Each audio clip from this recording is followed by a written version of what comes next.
இன்றி நானும் சுவாசிக்கவில்லை. கடவுள் பார்த்த பக்தன் போலே கையும் காலும் ஓடவில்லை.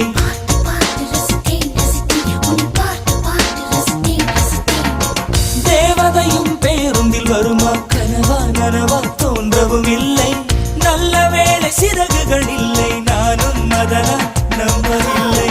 வெற்றி என்ற மேடையிலே ஒற்றை முடியை ஆடவிட்டாள். ஒற்றை முடியில் என்னை கட்டி உச்சி வயலில் தூக்கிலிட்டாள். மனதில் இத்தனை ரணமா, அடவலியில் இத்தனை சுகமா? அடடா அடடா அடடா அடடா பார்த்தேன்